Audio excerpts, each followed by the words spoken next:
juice? Who's got the juice? Smooth.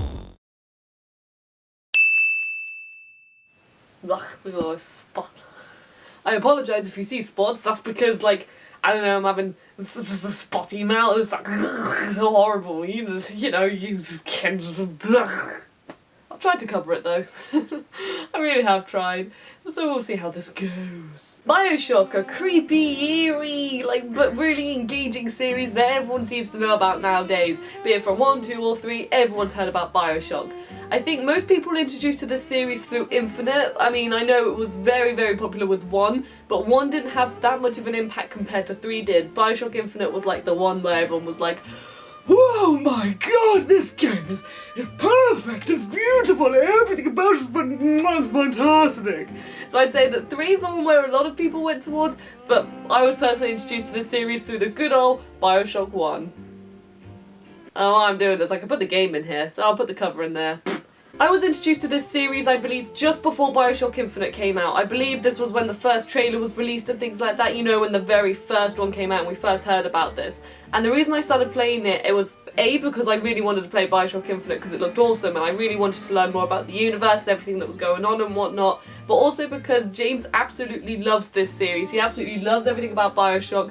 I presume everything anyway. He says it's one of his, well, the first one's one of his favourite games ever, I believe, if not his absolute favourite. And because of that, he really wanted it to recommend it to me. He really wanted to see me play it, see what I had to think. And I guess he just really wanted just to talk about it, really, and he just wanted to see, maybe he wanted to see it again, I can't remember, but I'm guessing the main thing was he just wanted me to enjoy this game as much as he does. You know, sort of like when you got a favourite game and you're like, yes, you'll love this game, please understand my love. So that's how I started playing Bioshock 1. I actually started technically playing this game multiple different times because what I used to do was, well, to put it straight, this game used to absolutely terrify me, to put it blankly. Watching the trailer, you know, when you're there in a Big Daddy's, you got like wasps coming out your hand, that creeped me out at first, but if that wasn't bad enough, I always got up to the first moment. So you know, you're like, you have the opening cutscene and you're swimming in the water in the first game, and then you go down to Rapture, it all looks absolutely gorgeous, and you got the city and you're first introduced, it's absolutely awesome, I absolutely love it. But the thing that, well, the area I used to stop on was, you know when the pod goes down and then you see that splicer and he's like running around like hitting your pod and then he's like scratching everywhere and he's like and he's like all that fun jazz. That absolutely scared the shit out of me, and as soon as he went, that little splicer, I did not want to leave that pod. I was there like, no, I don't want to play this game. If there are more people like him around, I don't want to play this, because it absolutely terrified me.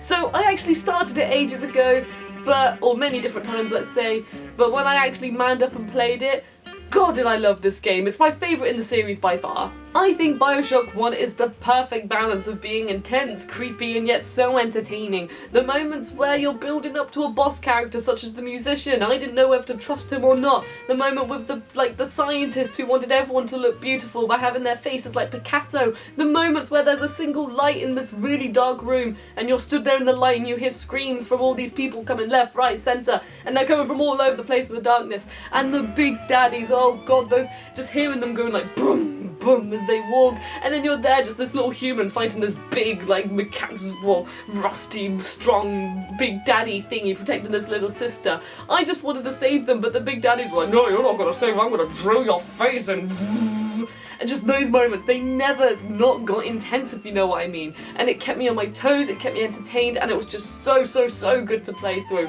I mean, I remember feeling intense at every moment in this game. I also love the music and the theming used in this game. The music blends so well with the whole 1940s, 50s era. I don't know if it's 50s or 40s, I've never really been that good with debating between those two. It's like they're quite similar to me, I don't know. Maybe you can tell me in the comments and whatnot.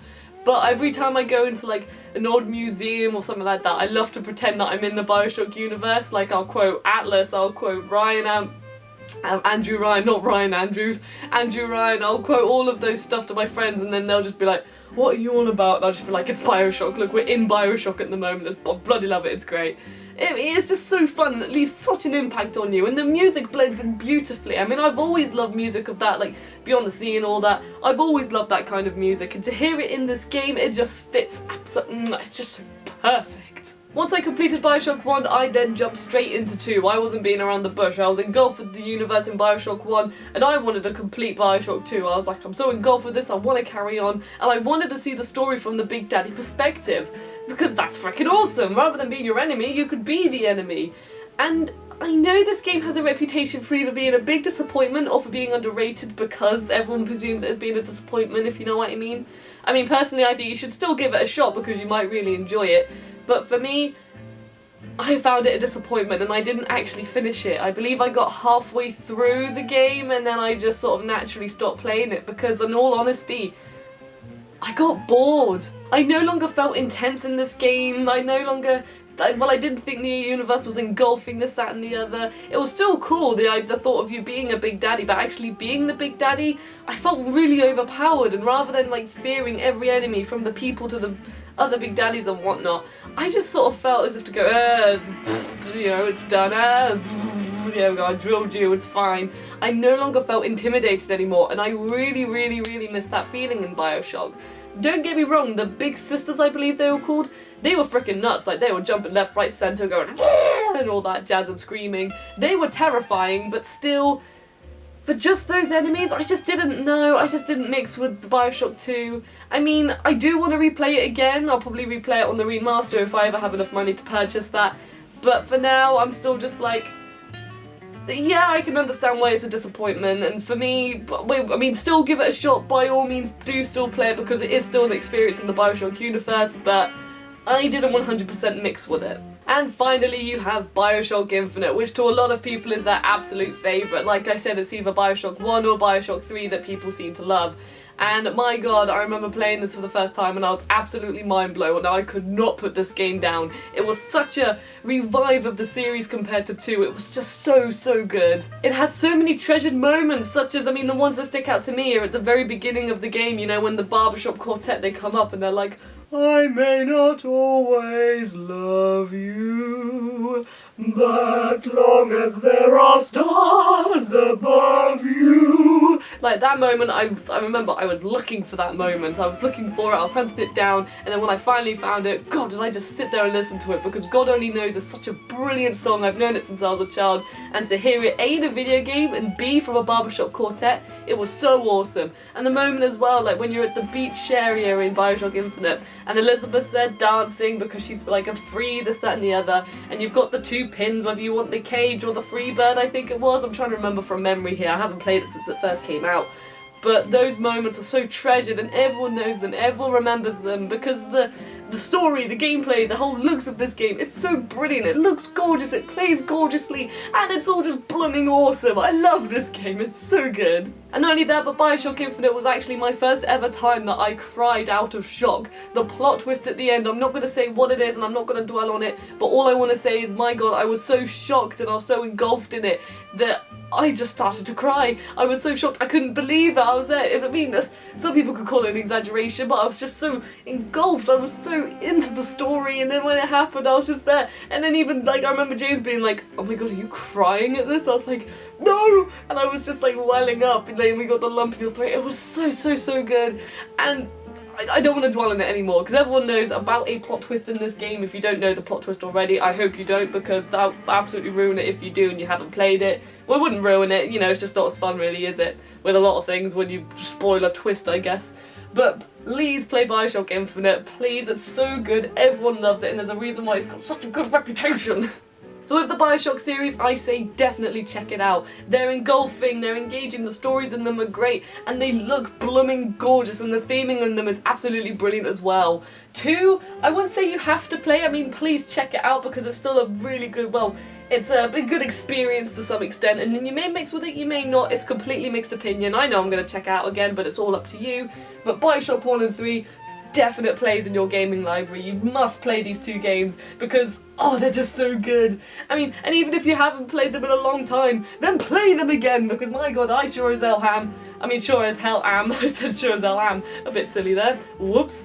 But with the remaster coming out, there's no better time to check out this series. I haven't heard much about the remaster because I just know I want to play it for myself and see how it is on the PS4, because that'd be freaking awesome. But please, play this series. I demand it of you. Just, it's so good, and you will love every moment of it. But then again, A man chooses, a slave obeys. Ah! That was meant to be the crowbar moment and I wasn't meant to do that. I wasn't in the script. I hit myself in the face! Oh.